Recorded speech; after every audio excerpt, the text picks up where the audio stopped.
Bienvenue sur le podcast Cœur à nu. On a aujourd'hui avec nous Jeanne, qui est infirmière clinicienne et qui se spécialise en santé sexuelle auprès de divers enjeux dont tu pourras nous parler un petit peu plus en détail. Merci d'avoir accepté mon invitation à venir sur le podcast. Merci à toi. C'est tout le temps un plaisir de discuter avec toi. Fait que j'étais super contente de participer. Ouais, ben pour ceux qui n'ont pas vu passer, on a collaboré sur quand même plusieurs projets ensemble, donc vous nous avez peut-être déjà vu passer dans vos écrans en collaboration, en live ou un webinaire ou autre. Est-ce que tu voudrais commencer par te présenter un petit peu qu'est-ce que tu fais dans la vie, avec quelle clientèle tu travailles, tes services et Oui. tout? Fait que je m'appelle Jeanne, comme tu as très bien dit, je suis infirmière clinicienne, puis je suis aussi intervenante en santé sexuelle. Fait que j'ai décidé de démarrer ma pratique privée qui s'appelle Sexe aux soins. Ça fait environ 1 an déjà. Bonne fête Sexe aux soins d'ailleurs. Puis c'est ça. Félicitations. Merci. Je travaille beaucoup en santé sexuelle et reproductive. Ma clientèle, c'est majoritairement des femmes, mais encore là, je suis vraiment ouverte à tout type de personnes, là, parce que mes enjeux vont aller un petit peu plus toucher cette clientèle-là de base. Fait que je parle beaucoup de cycles menstruels, cycles hormonaux, fait que tout ce qui est ménopause, etc. Je parle aussi d'image corporelle, de couple aussi, des corps de désir, puis tout ça. Puis finalement, ma petite clientèle chouchou aussi, qui sont les nouveaux parents. J'ai travaillé dans le réseau comme infirmière justement avant de partir ma pratique privée, là, notamment en maternité. Fait que j'ai fait de la salle d'accouchement, du postpartum aussi. Fait que j'ai vraiment toujours aimé cette clientèle-là. Puis ben c'est ça, par ma pratique, j'ai décidé d'aller intervenir autrement, plus avec un lien direct avec les clients, le fait qu'en faisant de la relation d'aide, puis en étant là pour les soutenir d'une autre façon, dans le fond. Puis c'est vraiment là où on s'est rejoints quand on s'est rencontrés aussi, là, quand on a voulu commencer à collaborer ensemble, dans le fond, sur notre intérêt pour la clientèle en parentalité, puis les enjeux liés à la périnatalité aussi, parentalité, là. Exact. Puis, donc, c'est une clientèle avec laquelle tu travailles aussi, dans le fond, dans le cadre de tes interventions. Ouais, c'est ça. Oui, c'est un des thèmes qu'on touche. Puis après ça, ben, tous les thèmes que je viens juste de parler d'image corporelle, de couple, libido, etc., ça vient tout avec, veux pas. Fait que Ouais. ces enjeux-là sont comme tout interreliés. Puis parmi mes clientes, j'ai aussi des personnes qui sont des parents que j'aime beaucoup travailler avec eux. Là. Ouais. Puis c'était vraiment de ça qu'on voulait parler aujourd'hui, en fait. Là. On voulait se centrer plus sur les enjeux liés avec la sexualité, les relations, ben la relation de couple aussi, tout ce que ça peut entraîner, la parentalité, tu sais, aussi la période périnatale, là, évidemment. Là. Mais je pense que les enjeux par rapport à la parentalité sur la sexualité, on n'en parlera jamais assez. Là. C'est ça. Puis ça commence aussi pendant la grossesse, comme tu disais, mais aussi tout le postpartum, qui est une période qui est tellement éprouvante sur le corps de base. Fait qu'après ça, quand on ajoute le couple par-dessus, puis les nouvelles responsabilités d'avoir un enfant, c'est là que ça devient vraiment difficile de se retrouver. C'est autant au niveau de son identité qu'au niveau du couple puis de la connexion qu'on a avec sa partenaire. Là, fait que il y a tellement de choses à explorer là, quand on a des accompagnements avec ces personnes-là. Là. Ouais, définitivement. Puis je pense que souvent, moi, de ce que j'observe, c'est que pendant la grossesse, on assume que c'est une période de changement, que c'est une période qui est temporaire aussi. Fait que souvent, j'ai l'impression que c'est peut-être une période où les gens vont avoir moins tendance, en lien avec la sexologie, par exemple, là, à aller comme chercher de l'aide parce qu'ils vont se dire, pour les problématiques qu'ils voient, bah, c'est temporaire, puis il y a tellement de choses à gérer aussi, on s'entend, là, pendant la grossesse. Fait que souvent, ça va être comme d'attendre après.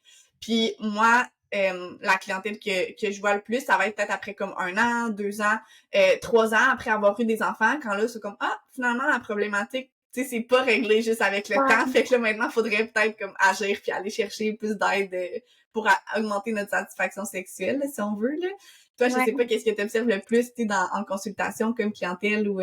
Ça dépend vraiment parce que moi, encore là, vu que j'ai le côté infirmière, il y en a qui viennent aussi pour des conseils plus au niveau de la santé périnatale puis des choses comme ça, des questions aussi par rapport plus à leur santé physique directement en postpartum. Fait que tu sais, tous les changements qu'il peut y avoir au niveau du corps, les pertes sanguines, le retour des relations après avoir accouché, c'est toutes des choses que je peux aborder. Fait que je les vois de sous cet angle-là aussi. Mais comme tu dis, la sexualité, des fois, c'est juste pas une priorité dans ces périodes-là qui sont critiques. Puis c'est tellement correct aussi parce qu'il y a vraiment une pression à avoir un retour rapidement à la sexualité, tu sais, mais au final, ça se peut qu'on ait juste trop de choses dans notre tête que notre corps, c'est à peu près aussi, puis ça, fait il y a pas de période que c'est mieux de recommencer, c'est vraiment d'apprendre à connecter à son corps puis de voir est-ce que je me sens prête ou non, tu sais. Ouais. Ouais, tellement. Puis ça, c'était un des mythes qu'on parlait dans le webinaire qu'on a offert, là, entre autres. Là, Oui. tu sais, si vous voulez aller l'écouter, là, je mettrai le lien aussi dans la barre pour écouter le webinaire gratuit qu'on avait démystifié un petit peu là, certaines croyances en lien avec la parentalité, la périnatalité, mais la pression du 6 semaines après l'accouchement pour reprendre les relations sexuelles. Est-ce qu'on va en parler? Ah, Seigneur. Tu sais, c'est comme, ça n'a pas de bon sens parce que justement, d'emblée, il y a des gens qui ont pas beaucoup de libido aussi. Fait que quand on rajoute tous ces facteurs-là par-dessus, c'est tellement normal d'avoir la tête ailleurs. Au contraire, il y en a qui vont avoir envie d'avoir des relations sexuelles à ce niveau, à ce moment-là. Mais faut pas se mettre la pression de recommencer parce que justement, ça va être pas le fun. Si on se force à faire quelque chose qu'on n'est pas prêt, ça se peut que notre Ouais. corps soit pas rendu là puis que ça l'entretienne des genres de patterns de douleur puis tout ça. Mhm. Fait que c'est important d'aller progressivement aussi, Ouais. de s'écouter vraiment, là. Mhm. Ouais, vraiment d'y aller au final quand on se sent prêt, tu sais, c'est pas juste le corps, là, c'est pas juste au niveau comme génital, là, qu'il y a une Ça. adaptation à faire, là, c'est vraiment dans notre tête aussi, dans comment on se sent, dans tout le contexte de notre vie, tu sais, est-ce qu'on se sent comme disposé à reprendre une sexualité, tu sais, est-ce qu'on a la place aussi, tu sais, souvent, ce que j'observe en consultation, c'est, tu sais, les gens viennent consulter parce qu'ils ressentent moins de désir sexuel, mais, tu sais, comme les besoins de base sont même pas répondus. Puis, Mhm. tu sais, pour certaines personnes, ils vont dire, mais la sexualité est un besoin de base, mais, tu sais, ça va quand même passer après, là, le sommeil, la faim, puis la soif, puis comme, tu sais, juste pouvoir Ouais. manger, puis dormir, puis... C'est ça. Puis, tu sais, la charge mentale aussi, quand elle est énorme puis qu'elle prend beaucoup de place, ça se peut que la sexualité, ça soit pas encore là une priorité. Puis, c'est tout à fait correct, comme tu dis, qu'il y a des choses plus prioritaires à prendre en charge rapidement. Puis, on va se dire, avec l'arrivée d'un bébé, il y a une énorme charge mentale aussi. Tu sais, c'est beaucoup de responsabilités. Ouais. Être un parent, puis de se dire, surtout le premier, tu te dis, oh mon Dieu, là, j'ai quelqu'un, tu sais, que je dois prendre soin, que je dois m'occuper. Fait que c'est sûr que c'est de l'adaptation, puis ça prend le temps que ça prendra. C'est vraiment encore là différent pour chaque personne de bien s'adapter à son rôle de parent, mais garder son identité propre puis son identité de couple en plus de ça. Tu sais, c'est comme plein de choses qui s'accumulent puis qui font en sorte que ça peut être vraiment beaucoup de changements, là. Ouais. Ouais, puis justement, je pense qu'une des attentes qui reste beaucoup, c'est de s'attendre à ce que ça revienne comme avant, tu sais, autant au niveau de la sexualité, au niveau de la relation de couple, tu sais, je pense qu'il y a Ouais. beaucoup cette pression-là de comparer avec comment c'était avant, mais en fait, tu sais, je pense que c'est important de prendre le temps de redéfinir qu'est-ce qu'on veut maintenant, tu sais, autant au niveau du corps qu'au niveau mental. Il y a tellement eu de changements que c'est normal de plus vouloir les mêmes choses, d'avoir besoin de se redéfinir, là, autant au niveau de notre identité, je pense, Ouais. qui on est, là, maintenant, comme parents, mais aussi comme, tu sais, comme conjoints, comme dans nos différents rôles, là. Ouais, ben c'est bien que tu le dises justement le avant puis le après. Ça peut être difficile à accepter qu'il y ait eu un aussi gros changement, mais c'est pas nécessairement quelque chose de négatif encore là. Ouais. Tu sais, ça peut être une opportunité de se redécouvrir en tant que couple puis de tout redéfinir notre sexualité aussi parce que oui, la parentalité c'est une épreuve qui va un peu venir shaker la sexualité, mais dans la vie ça va être ça tout le temps. Il va tout le temps avoir des choses qui vont venir un peu modifier notre sexualité. Fait que c'est plus tout le temps en mouvement que quelque chose qui est bien défini dans le temps. Fait que Ouais. d'apprendre à avoir cette ouverture-là puis de se dire, ben en ce moment, c'est comme ça, mais ça peut changer aussi. Ça permet de mieux accepter puis d'être moins dans la résistance de qu'est-ce qui se passe, de ce qu'on contrôle pas dans le fond, là. Ouais, définitivement. Puis, comme tu disais, c'est ça de prendre le temps ensemble de redéfinir, puis que c'est pas quelque chose de négatif en soi. Tu sais, des fois, je pense que justement, on l'entend comme si ben ça a changé, puis c'est absolument quelque chose de négatif, mais non, tu sais, au contraire, là, ça peut amener tellement de positif, là, tu sais, on pense souvent à la baisse de désir ou la baisse de satisfaction sexuelle comme conséquence de la parentalité, mais à l'inverse, il peut y avoir plusieurs points positifs là, dans comment on peut se redécouvrir par après, là. Exact. Puis ça vient aussi renforcer d'autres choses. Ça crée un peu aussi de la résilience au sein du couple aussi d'être capable de se Passer relever à travers ensemble une face à... épreuve, ouais. C'est ça, tu sais, c'est comme ensemble, on voit qu'il y a quelque chose qui fonctionne peut-être moins bien pour nous, puis on décide de s'investir puis de mettre des efforts là-dedans, ça fait en sorte qu'au final, on ressort plus fort de tout ça, tu sais, fait que même si c'est pas facile à vivre, je vous dis pas que c'est quelque chose d'agréable nécessairement, mais c'est ça, de se rappeler que c'est temporaire puis qu'il y a moyen d'aller retrouver une autre satisfaction qui est différente, mais qui est aussi plaisante pour soi après tout ça, là. Ouais, tellement. Puis, qu'est-ce que tu dirais, toi, que tu vois le plus, par exemple, comme motif de consultation? Tu sais, je sais pas si t'es capable de dire, mais s'il y a quelque chose que Ouais. tu vois le plus chez les nouveaux parents, par exemple, ou Ben, comme souvent, enjeu? c'est il va y avoir un écart. Fait que le fait d'avoir une baisse de désir en tant que tel, si les deux personnes sont un peu au même niveau face à ça, ça va être moins, les gens vont être moins portés à les consulter. C'est vraiment plus quand il y a un écart entre les deux partenaires, il y en a un qui aurait plus envie que l'autre, que là, ça vient créer un peu des petites tensions, puis ça peut vraiment créer un fossé relationnel, là, quand il y a un écart de désir dans le couple. Fait que ça, c'est une des choses que je vois le plus. Je sais pas si toi, c'est quelque chose que tu vois souvent Oui, aussi. définitivement. C'est ce qui revient le plus, là, l'écart de désir, là. Ouais. Puis souvent, quand les gens arrivent à un point où ils viennent consulter, tu sais, il y a beaucoup de dynamiques qui se sont créées, là. Tu sais, souvent, il y a comme beaucoup d'attentes, là, qui a été fait, là. Ouais. Donc, c'est difficile à déconstruire ça un petit peu, là, de ce que j'observe. Moi, souvent, ça va être un peu la dynamique de poursuite, tu sais. Moins une personne en a, plus elle va avoir envie, elle va vouloir aller vers l'autre, puis plus l'autre va comme se retirer ou avoir de moins en moins envie. Ou à l'inverse, un des deux ou les deux vont venir à juste éviter complètement la sexualité, soit en étant tanné un petit peu de se faire rejeter, ou en ayant l'impression que dès qu'il y a des rapprochements, dès qu'on embrasse l'autre personne, dès qu'on vient coller l'autre personne se crée des attentes, fait qu'on vient éviter complètement la sexualité, là. C'est ça, puis ça fait en sorte, comme je disais, que ça crée un fossé entre les deux personnes, pas juste au niveau de la sexualité, mais aussi par rapport à leur intimité puis leur complicité puis tout ça, parce que, comme tu dis, s'ils sont rendus à éviter tout contact physique, même dans leur quotidien, tu sais, juste pour se coller, pour se dire qu'on s'aime puis tout ça, ça fait en sorte que les deux personnes s'éloignent puis que là, les conflits reviennent, les tensions viennent, on est plus stressé, puis c'est ça, quand on attend longtemps avant d'y aller, c'est que ça s'accumule, puis ça devient gros, c'est difficile d'aller tout déconstruire ça, puis ça prend souvent de l'aide pour aller justement avoir une vue plus globale puis extérieure à la situation, parce que quand on est dedans, des fois, on le voit juste pas, le pattern qui s'entretient, puis le petit cercle vicieux que t'as parlé justement, là. Ouais, définitivement. Puis souvent, justement, je pense qu'en lien avec quand c'est dans une période de changement ou d'adaptation comme ça, comme la parentalité, il y a beaucoup cette tendance-là à s'imaginer que ça va revenir par soi-même, tu sais, ou que ben, avec le temps, ça va revenir, mais avec toutes les dynamiques comme ça qui vont se créer, tu sais, quand il y a un écart de désir, ça fait que c'est rare, ou ben en tout cas moi j'ai rarement vu que ça revienne juste avec le temps, là, tu sais, s'il y a pas vraiment comme d'actions qui sont prises, ou tu sais, de prendre le temps comme d'en discuter, d'observer qu'est-ce qui fonctionne pas, puis que chaque personne s'écoute aussi, tu sais, ça fait souvent en sorte que moi de ce que j'observe, souvent tout ce qui entoure la sexualité devient comme une source de conflit ou de tension, là, fait que ça devient vraiment difficile à aborder, tu sais, vient au point où je pense que ça vient créer des blessures chez chaque personne qui font en sorte que c'est difficile d'en discuter là, comme juste par soi-même sans exemple un aide externe. Ouais, parce que c'est sûr qu'après ça, quand il y a une personne qui est là, comme par exemple une sexologue ou quoi que ce soit, ben ça peut être un peu comme un médiateur entre les deux, de pouvoir comprendre. Parce que des fois, les gens, ils disent la même chose, leur but, au final, c'est le même. Ils veulent se rapprocher puis ils veulent retrouver cette intimité-là, mais ils disent dans deux langages différents puis ils sont pas capables de comprendre l'autre. Fait que d'avoir une autre personne, ça permet vraiment comme de dire, hey, ben dans le fond, vous voulez la même chose. On va se traduire pour mieux se comprendre. Tu sais, la communication, c'est complexe, là. Ça pourrait être un autre épisode au complet là-dessus, là. Mais ça peut vraiment être pertinent d'aller chercher une aide extérieure pour mieux naviguer au travers de tout ça, là. Ouais, définitivement.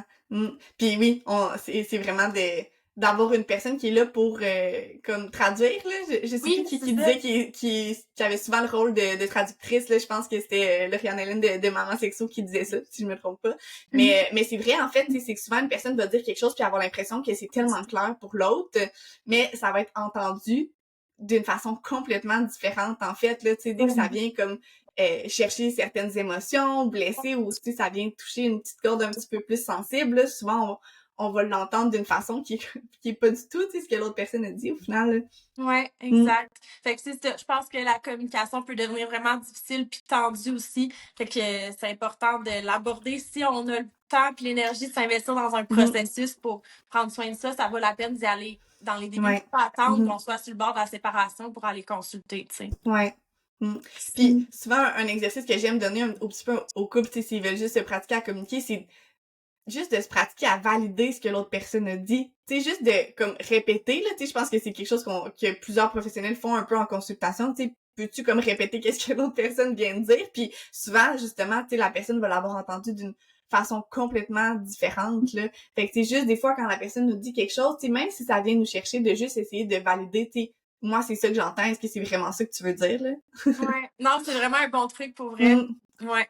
Puis un autre aspect que je vois aussi souvent, parce que tu m'avais dit des problèmes que je vois souvent, Ouais. c'est aussi la déconnecte, se sentir pas connecté à son corps, de pas se retrouver dans son corps, tu sais, vraiment Mhm. sentir qu'on on vit plus son corps, puis qu'on est plus comme quelqu'un à l'extérieur qui regarde tout ça, puis Ouais.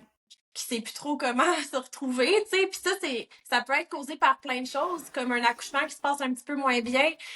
Ça existe, tu sais, des traumas Mhm. obstétricaux.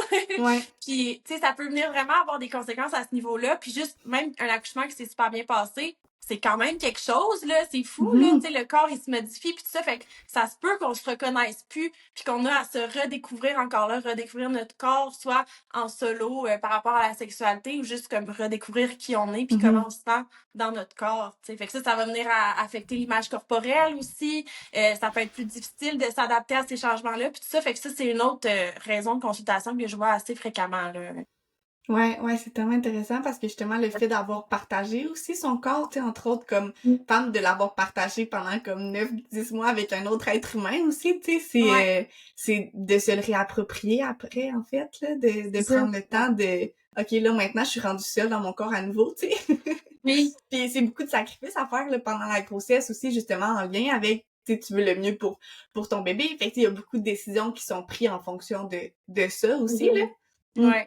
Puis après ça, même quand t'es mère puis ton enfant est né, ça peut arriver que tu continues à faire passer ton enfant en premier parce que Ouais, t'as souvent. besoin de t'en occuper puis c'est Ouais. normal, tu sais. Mhm. Mais là-dedans, de retrouver un certain équilibre, de prendre des décisions pour ça aussi puis Mhm. essayer de prendre du temps pour ça alors que l'horaire est super chargé, ça peut être difficile, mais encore là, c'est toutes des choses qui se font aussi, là. Ouais. Mm. Ouais. Puis, ben, je sais que toi, t'accompagnes un petit peu plus, un peu plus les femmes. Est-ce que tu fais des couples aussi? Pas pour le moment. Pas OK. pour le moment. Ouais. Peut-être éventuellement, mais pour Mhm. l'instant, c'est en individuel. Fait Ouais. que, mais ça peut être autant les femmes que les hommes. Tu sais, il y a des Ouais. papas aussi qui vivent Mhm. plein d'enjeux par rapport à ça, puis qu'on n'en parle pas souvent des enjeux des Mhm. papas, mais ça vaut la peine aussi d'aller consulter si on sent le besoin, même si c'est pas nous qui a porté l'enfant ou quoi que Ouais. ce soit, là. Ouais, parce que c'est ça que je voulais aborder un petit peu, tu sais, aussi pour l'autre partenaire, dans le fond, tu sais, l'autre parent de le corps aussi, tu sais, ça peut être un enjeu, puis je pense qu'on en parle moins, puis souvent ça peut être un petit peu plus tabou, tu sais, mais Ouais. c'est aussi de redécouvrir le corps de l'autre personne, puis de se refamiliariser avec ça, puis je pense que pour plusieurs personnes, ça peut être difficile, même pendant la grossesse, tu sais, de voir l'autre personne comme, ou tu sais, la sexualité, en fait, de voir l'autre personne comme une personne sexuelle Ouais. encore, considérant que il y a l'enfant à l'intérieur, là, je pense que il y a plusieurs personnes pour qui ça peut amener un inconfort autant pendant la grossesse, mais qu'après aussi, tu sais, de revoir la personne comme une personne qui est sexuelle, puis pas juste une maman, pas juste un parent, en fait, là. Ouais. Mm. Fait que encore là, c'est du travail d'aller redécouvrir puis se reséduire un peu aussi parce que ça se peut qu'on ait laissé ce côté-là un peu de côté Ouais. parce que ça fait longtemps qu'on est en couple puis on sait qu'on s'aime fait qu'on n'a pas besoin un peu de se séduire mais de rapporter de la séduction là-dedans Mhm. progressivement essayer de se prendre du temps aussi pour soi ça peut être toutes des choses qui permettent de rallumer un peu une petite connexion plus intime là parce Ouais. que oui, c'est quelque chose de vraiment fréquent puis juste voir l'accouchement aussi tu sais, c'est pas tout Mhm. le monde qui est confortable avec le sang, les liquides biologiques, le fait que tu vois un angle que tu vois pas souvent, mettons, de ta Mhm. personne. Là. Fait que tu sais, juste ça aussi, ça peut être quelque chose qui prend du temps un peu à se remettre de tout ça puis de retrouver cette connexion-là plus sexuelle. Là. Ouais. Ouais, puis c'est important d'en parler aussi parce que, tu sais, oui, c'est sûr que pour la personne qui va accoucher, tu sais, c'est pas évident, là, puis je comprends que souvent, peut-être, ce qu'on va entendre, c'est, tu sais, c'est déjà assez difficile pour la personne qui accouche, tu sais, de comme, on veut pas en rajouter, peut-être, ou tu sais, on veut pas, comme, rendre ça par rapport à soi comme autre, euh, comme étant l'autre partenaire ou l'autre parent, tu sais, mais ça reste que ça peut quand même avoir certains impacts au niveau de la sexualité, là, puis Ouais. c'est important d'en parler quand même, là. C'est ça. Mhm. Sans venir juger l'autre personne ou Ouais. comme nécessairement dire des choses qui pourraient être blessantes Mhm. aussi, ben justement d'aller passer par un ou une professionnelle, ça permet de verbaliser des choses, puis de Ouais. pouvoir procéder aussi Mhm. ces émotions-là qui ont le droit d'être, mais qui pourraient être blessantes si jamais ils étaient apportées dans un contexte de couple, mettons, ou quoi que ce soit, là. Fait que Tellement. ouais, c'est à Ouais. considérer aussi.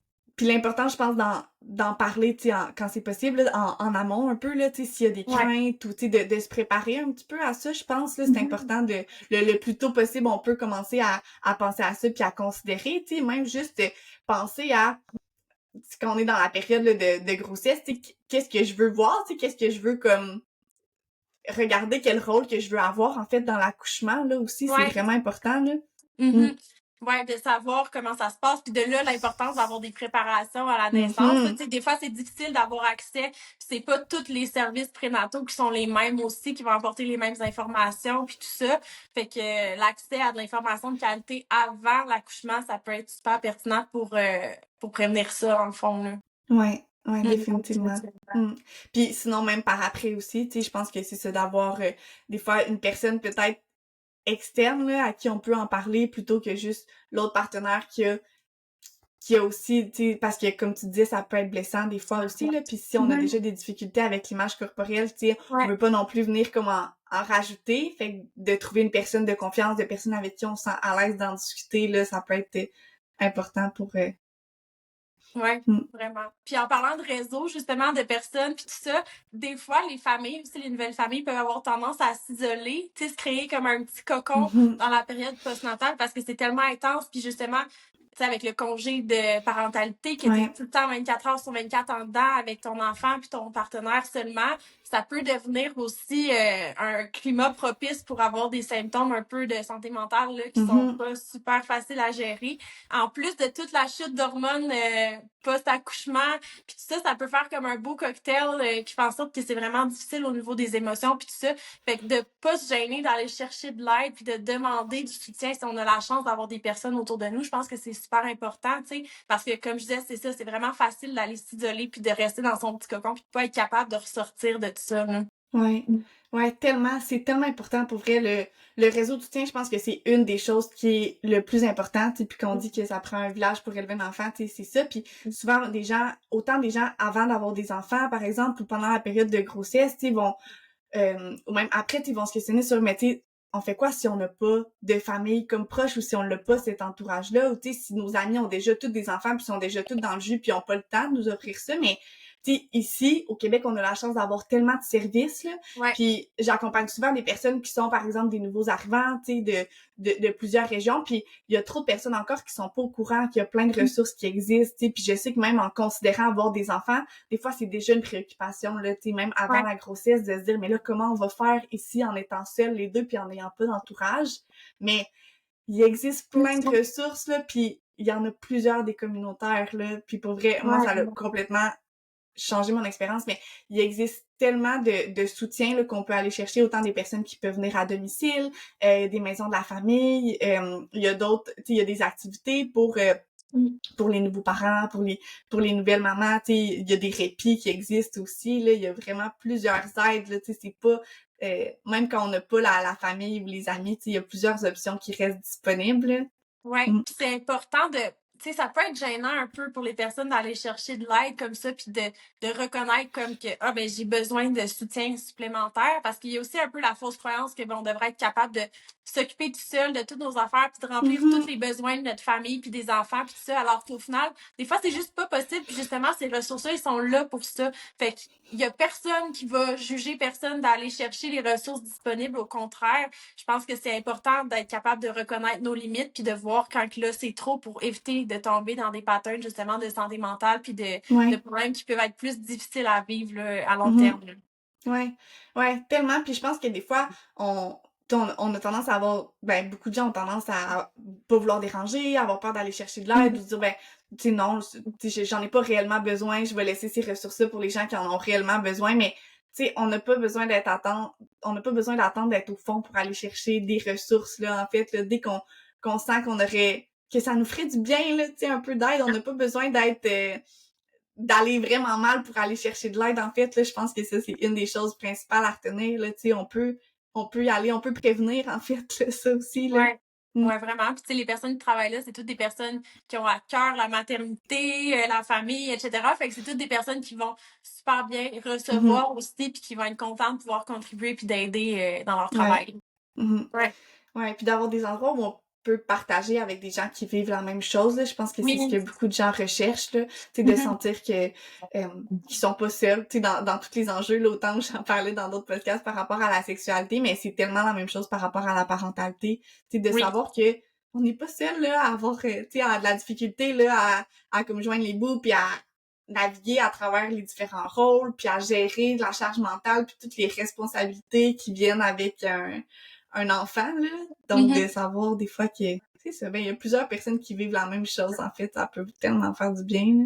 Oui, parce qu'il y a encore beaucoup de tout ça qui est tabou aussi, que les gens vont pas nécessairement parler. Ils vont dire, ben, ah non, moi, justement, mon couple, on a recommencé à avoir des relations sexuelles tout de suite, tu sais. Mais qui vont pas dire qu'ils ont des problèmes quand même au niveau de leur communication, puis de, tu sais, il y a tout le temps un petit quelque chose, mais les gens vont juste pas nécessairement en parler. Même si c'est des amis proches, c'est encore tabou de dire que ça se passe pas bien au niveau de cette sphère-là de la vie, tu sais, la sexualité puis les couples. Fait que c'est pas parce que vous en entendez pas parler autour de vous que les gens ont pas eux aussi leur struggle. Fait que comme tu dis, d'aller s'entourer de des groupes de soutien, des personnes qui vivent des enjeux similaires. Puis des fois, juste d'aborder le sujet, ça va faire que d'autres personnes autour vont être aussi à l'aise de dire comme ah ben c'est vrai, moi aussi, je me souviens, j'ai eu de la misère sur telle affaire. Puis que comme tu dis, on voit qu'au final, on n'est pas tout seul, même si c'est ça l'impression que les gens peuvent avoir, tu sais. Ouais, tellement.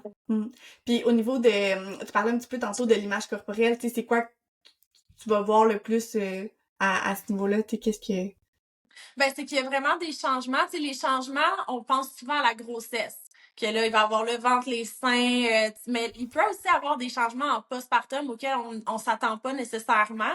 Puis il y a une grosse pression aussi de retrouver son poids avant la grossesse, alors que ça, c'est juste complètement ça n'a pas rapport, tu sais, mais ça, c'est vraiment quelque chose qui est véhiculé. Puis même des fois, les proches autour de la personne qui vient d'accoucher vont mettre une certaine pression de ben là, t'as-tu recommencé à faire du sport? Tu sors-tu prendre des marches avec ton bébé pour perdre ton poids de grossesse?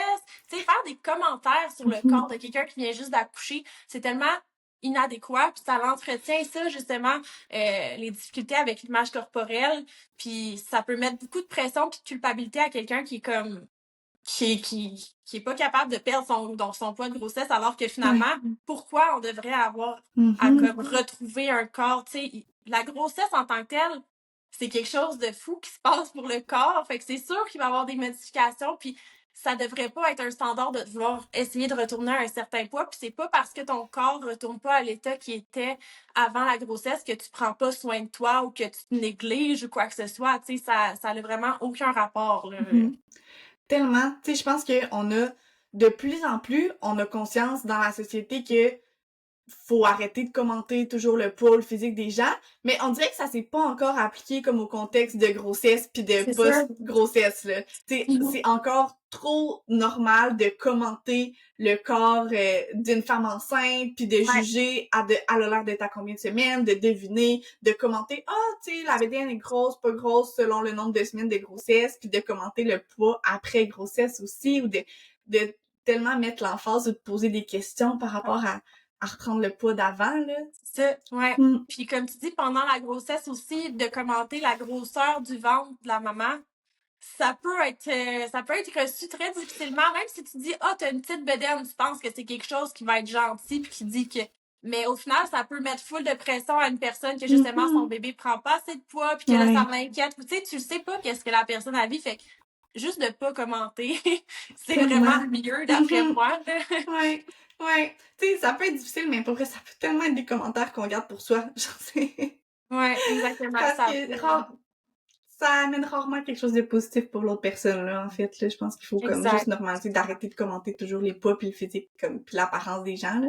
C'est ça, parce que d'emblée, je pense aussi pour ce qui est du poids de grossesse en tant que tel, il faut arrêter d'associer tout court le poids avec la santé, parce que ça n'a aucun rapport, ça non plus, tu sais. Grossesse ou pas, des fois, notre corps, il est fait pour être d'une certaine façon, puis on a un poids qui est santé pour nous, ça n'a pas rapport avec un IMC ou un idéal de beauté ou quoi que ce soit, puis ça, on a encore de la difficulté à distinguer poids et santé, je pense. Fait que juste de se rappeler ça, que ben en ce moment mon corps a l'air de ça puis c'est correct puis tu sais je veux prendre soin de moi pour qu'est-ce que je suis capable de faire en ce moment puis qu'est-ce qui me fait sentir bien au final, pas pour avoir l'air d'une certaine façon ou essayer de retrouver un corps qui était avant. C'est comme la sexualité avant-après, ben il peut aussi avoir le corps avant-après puis il n'y en a pas un qui est mieux que l'autre nécessairement, tu sais. Ouais, définitivement. Puis tu sais, notre 100% dans ces périodes-là sera probablement pas notre 100% d'avant, là, mais tu sais, si une journée comme c'est 50% de ce que c'était avant, mais pour cette journée-là, ça reste que c'est donner notre 100%, tu sais, c'est donner le maximum qu'on peut, là, puis c'est correct, là, je pense qu'il faut, comme tu dis, il faut juste être plus doux, là, envers nous dans ces périodes-là, puis être bienveillant, puis se mettre un peu moins de pression là, par rapport à tout ce que la société ou notre entourage peut nous imposer ou nous mettre comme pression. Mais c'est pas évident quand même, tu sais, c'est facile Tellement. à on dit ça pis tout Ouais. ça, mais comme c'est pas facile là de tout ce qui est l'enjeu de l'image corporelle puis tout ça, c'est un processus qui dure sur une vie là. On peut avoir des périodes encore là qu'on se sent super bien dans notre corps puis après ça, il se passe quelque chose, on change, notre mental change puis on se sent plus nécessairement bien dans notre peau. Fait que tu sais, c'est quelque chose qui fluctue beaucoup puis qui est très difficile puis c'est difficile de dire du jour au lendemain OK, parfait, Ouais. je m'accepte et je m'aime en entièreté, tu sais, c'est quelque chose qui est difficile à atteindre là. Ouais, tellement. Est-ce que t'as un petit truc, disons, pour les personnes qui ont de la difficulté, tu sais, à s'adapter à tous ces changements-là pendant les Par rapport périodes comme à par leur rapport à corps, l'image c'est ça? corporelle ou au corps? Ben, c'est sûr que de réapprivoiser son corps, tu sais, d'y aller progressivement, il y a des conseils qui sont comme, ah, ben, mettez-vous tout nu puis regardez-vous devant un miroir. Mais ça, je trouve ça un peu drastique, tu sais, justement, d'y aller plus progressivement selon qu'est-ce qu'on est prêt. Des choses, des petits rituels d'auto-soin, des massages, tu sais, masser des parties du corps qu'on masse pas d'habitude. Ça peut être les cuisses, le ventre, des choses comme ça. Fait que, tu sais, de reforcer un peu, renforcer la connexion avec son corps sans nécessairement miser sur l'apparence, mais plus prendre soin de soi, j'ai l'impression. Ça, c'est quelque chose qui peut Ouais. bien fonctionner, là, d'y aller progressivement puis Mm. doucement. D'apprendre à reconnecter ou à se réapproprier un petit peu ou voir les parties de notre corps, pas seulement pour l'apparence physique, en fait, là, tu sais, pour tout ce Oui, que c'est notre ça. corps nous amène, en fait, là, au-delà de son apparence, puis au-delà des standards aussi de beauté, là, Oui, je pense, de voir qu'est-ce qu'on 100%. apprécie, en fait, de notre corps, c'est qu'est-ce qui nous a permis de faire aujourd'hui, là. Puis de Mm. voir aussi les parties, oui, par rapport à la fonctionnalité, mais il va toujours avoir des parties aussi qu'on va trouver belles par rapport à nous. Fait que de mettre en valeur ces parties-là. Si tu trouves que t'as des beaux yeux, ben, tu sais, de mettre des chandails qui font ressortir tes yeux, des choses comme ça, ça peut avoir l'air niaiseux un peu, mais des petites choses qui vont faire que tu vas te sentir mieux dans ta routine au quotidien, ça peut faire la différence aussi, là, selon moi. Tellement, puis de prendre le temps, justement, tu sais, dans ces moments-là, je pense, où on se sent beau, où on se sent belle, juste de prendre le temps de se le dire, tu sais, de prendre le temps de le reconnaître, plutôt que, tu vois, on va avoir tendance à tellement prendre le temps de se critiquer ou de scruter nos défauts, tu sais, ça, on va vraiment prendre le temps de le faire, mais quand on se trouve beau, belle, ou quand on va complimenter une partie de notre corps, ça va être fait super vite, tu sais. Ouais. Fait que d'essayer juste de, comme, prendre le temps quand on se trouve belle, quand on se trouve sexy, puis quand il y a des parties qu'on veut complimenter, versus à l'inverse, tu sais, quand c'est comme des défauts, des choses qu'on apprécie moins, tu sais, de prendre moins le temps, en fait, Ouais. d'annoncer ces parties-là, puis de se nommer nos défauts, là. Ouais, 100%. Fait que, tu sais, Ouais. autant en l'écrivant, des fois, qu'en se le disant en voix haute, le dire dans sa tête, il y a plein de façons. Encore là, chaque personne est différente de comment ils aiment faire leur petite introspection ou leur petite gratitude puis tout ça. Fait que d'explorer toutes ces belles méthodes-là, ça peut être des bons points de départ. Encore là, ça va pas être changé du jour au lendemain, mais ça peut nous aider à retravailler cette connexion-là progressivement, là. Tellement. Puis justement, moi et Jeanne, on voulait parler d'un programme qu'on a fait là, en lien avec ça pour les parents. Là. On a lancé assez récemment, quand même. Ça fait peut-être un peu plus qu'un mois, quelques mois. Mais on a lancé un programme en ligne pour les parents qui souhaiteraient reconnecter. Mais je trouve que c'est vraiment un programme qui aborde tous les enjeux principaux en lien avec la parentalité, tu sais, autant au niveau de l'image corporelle, de se réapproprier son corps, mais c'est un programme qui peut s'adresser qui peut autant être fait en couple, je pense que de façon comme individuelle, pas seulement pour les mères, pour les personnes qui ont porté l'enfant, là, vraiment autant d'un côté comme de l'autre, là, tu sais, comment naviguer à travers tous les changements de la parentalité, en fait, reconnecter avec son corps, mais reconnecter avec l'autre, tu sais, redécouvrir comme notre intimité un petit peu, puis la sexualité qu'on veut dans cette période de changement-là. Ouais. C'est Puis, vraiment un beau programme. vraiment, tu sais, je pense que c'est vraiment un outil tellement le fun à avoir là, comme parent dans cette période-là, en fait, là, quand on veut se retrouver. Puis, comme je disais, on aborde vraiment tous les éléments centraux, là, je pense, qui sont à aborder là, dans cette période de changement-là, là, autant au niveau comme de la sexualité, des étapes là, pour reconnecter avec l'autre tranquillement, pour se redécouvrir des exercices juste par rapport un petit peu à la charge mentale, par rapport à tu sais comment à notre énergie en fait là à se redéfinir puis ouais puis apprendre à réaimer son corps là. Puis ce qui est le fun, c'est que c'est tout asynchrone. Puis les Mhm. modules, tu dois pas avoir fait un module pour atteindre l'autre. C'est vraiment, tu peux aller chercher qu'est-ce que tu as besoin en ce moment. Fait que si toi, tu es dans une phase que tu as vraiment plus besoin de travailler sur toi tout seul, ben tu vas cibler ce module-là. Puis si tu es dans une autre phase que tu veux découvrir avec ton ou ta partenaire, ben tu vas dans ce module-là. Tu sais, c'est comme tu vas vraiment chercher ce que Mhm. tu veux dans le temps que tu veux. Il n'y a pas non plus de limite que tu dois Ouais. avoir fini ça en une semaine ou que tu dois te connecter à chaque Mhm. soir à la même heure. C'est vraiment, tu y vas selon l'énergie que tu as. Puis il y a plein d'outils concrets en plus que, comme tu disais, Ouais. Emmanuel, ils peuvent venir vraiment l'essayer dans leur quotidien. Puis, tu sais, c'est vraiment toutes Mhm. des choses qu'on aborde en relation d'aide en individuel, mais qui requièrent pas le même engagement de se présenter sur une base régulière puis Mhm. de faire le suivi à ce niveau-là. Fait que c'est vraiment une belle source d'information complète, ce programme-là. On est très fiers de ça. Ouais, ouais, vraiment. Puis justement, on a vraiment voulu que ça soit comme le plus pratique possible parce que, tu sais, c'est des périodes où, tu sais, on le sait, le temps est assez limité, là. Fait que c'était concret, là, notre but. Fait que, tu sais, c'est des capsules assez brèves puis des exercices à appliquer. Puis justement, tu sais, je pense que le fait que ça soit asynchrone, c'est sûr que ça remplace pas une consultation individuelle, mais, tu sais, les thèmes qu'on voit en consultation reviennent tellement. Puis il y a une énorme partie de ce qu'on fait au final qui est de l'information, tu sais, qui est de l'éducation. Fait que ça, c'est des choses qui peuvent être faites de façon asynchrone au rythme de la personne dans le contexte d'un programme comme celui-ci, en fait, là. Exact. Puis pour le tarif aussi, ça vaut la peine, là, tu sais, parce que justement, ça peut être soit complémentaire à des consultations ou ça peut remplacer quelques séances éducatives, mais ça vaut la peine des fois de prendre un programme comme ça, là, à la place d'investir dans un long accompagnement de plusieurs séances qui peut facilement coûter comme dans des milliers de dollars ou plus aussi, là. Donc, je pense que ça peut être un beau cadeau à s'offrir comme nouveau parent là, quand on veut, quand on n'a pas beaucoup de temps, mais qu'on veut prendre des petits moments par-ci par-là pour prendre soin de soi, puis améliorer Exact. notre relation avec soi-même puis notre partenaire. Exact, oui. Fait Ouais. que allez voir ça, c'est vraiment, ça Mhm. vaut la peine de regarder. Puis on a aussi un webinaire qui parle des mythes les plus fréquents Mhm. qu'on a entendus par rapport à la Ouais. sexualité en tant que parent. Fait que ça aussi, ça vaut la peine d'aller jeter un petit coup d'œil. Honnêtement, Mhm. on a eu plein de beaux retours par rapport à ça. Fait que, Mhm. ouais. Ouais, donc dans la description là, du podcast, je vais mettre le lien pour le webinaire gratuit sur les mythes en lien avec la parentalité. Puis en même temps, vous allez avoir tout l'accès au programme dans le lien aussi. Donc, mais sur ce, merci tellement, Jeanne, pour ta présence, Merci à d'avoir toi. accepté de venir sur le podcast. C'est un sujet qui nous rejoint, mais qu'on se tentera jamais de parler ensemble. Je pense que c'est tellement important d'en parler. Puis c'est le fun d'avoir des conversations comme ça sur le sujet où on peut déconstruire encore quelques mythes puis briser les tabous là, qui entourent comme la parentalité puis surtout la sexualité comme des futurs ou nouveaux parents ou parents tout court. Puis avant de terminer, est-ce que tu voudrais nous dire aussi où est-ce qu'on peut te trouver? C'est quoi tes pages, les réseaux sociaux? Oui, ben, je suis surtout sur Instagram. C'est comme ma plateforme principale, Sexe aux soins avec un S à la fin. Mais pour ceux qui sont moins Instagram, je suis aussi sur Facebook, que c'est comme ma deuxième plateforme. Puis sinon, j'ai un site internet www.sexeauxsoins.ca pour ceux qui veulent aller voir un petit peu plus en détail qu'est-ce que je fais concrètement, c'est Mhm. quoi les services que j'ai, puis tout ça, ça serait vraiment par mon site internet que c'est l'accès le plus facile.